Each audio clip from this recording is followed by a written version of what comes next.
Have you ever gotten that feeling that there's just more to the story than what we're being told? Well, today we're diving headfirst into some of the world's most persistent conspiracy theories. We're going to look at where they come from, what they claim, and why, after all this time, they still have such a powerful hold on us. Let's get into it. And really, this question is at the heart of everything we're talking about today. It's this powerful, nagging idea that there's a hidden reality, a story behind the official one. And that impulse, that human need to question what we're told, well, that's exactly what we're going to be exploring. So, here's our game plan. We'll start by breaking down the anatomy of a conspiracy. Then we'll look at some theories about outer space and some about secrets right here on Earth. We'll touch on a very modern mystery and then wrap up by trying to understand why these ideas are so incredibly hard to shake.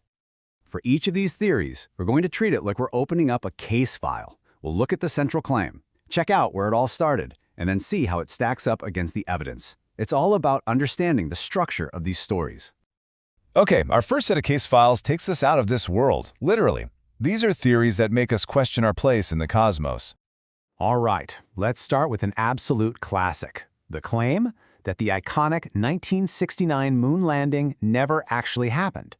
Proponents of this theory believe that NASA was under such intense pressure to win the space race that they just faked the whole thing in a Hollywood-style studio. And here's where you see the core clash. On one hand, you have the claim of a massive studio hoax, but on the other, you have physical evidence. I mean, scientists today can bounce lasers off of special reflectors that the Apollo astronauts left on the moon's surface. It's how they measure the exact distance to the moon. Kind of hard to do if you never went there. Next up, we've got a theory that's ancient, but has seen this huge, kind of surprising comeback online.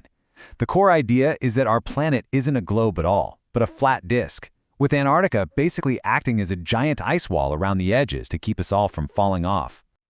So the contrast here is pretty stark. You have the claim of a flat planet, but that's up against more than half a century of satellite images showing a very, very round Earth. Not to mention the basic laws of physics, like gravity, which naturally pull large masses like planets into a spherical shape. Okay, let's bring our investigation back down to Earth. Now we're going to look at theories about hidden plots and secret places right under our noses. I'm sure you've heard this one before. The theory goes that there's this tiny, super-secret group, the Illuminati, that's pulling all the strings. We're talking global governments, the stock market, the media. They're supposedly shaping all of history from the shadows, all for their own secret agenda. What's so wild about this theory is how it evolved. It actually started with a real, but very short-lived, secret society founded back in 1776 in Bavaria. That group was gone pretty quickly, but the idea of it got resurrected in the 20th century. And now it just thrives in pop culture, with people seeing supposed Illuminati symbols everywhere. And now let's talk about a place that's become synonymous with government secrecy, Area 51. The most popular theory, of course, is that this top-secret military base out in the Nevada desert isn't just for testing spy planes. It's for hiding crashed UFOs and maybe even their extraterrestrial pilots. Now, this is what's really interesting. The legend we know today is actually two separate stories that got mashed together. It all starts with that supposed UFO crash in Roswell, New Mexico way back in '47. Then, decades later, as people got more and more curious about the secret of Area 51, pop culture just connected the dots, linking the base to Roswell and creating this massive modern myth. All right, let's shift gears now and turn to something much more recent, something that's still very much a part of our lives, the intense global debate about where COVID-19 actually came from.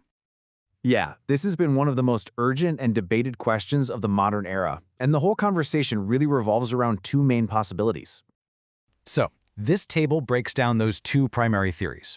The first is a natural origin, where the virus simply jumped from an animal to a human.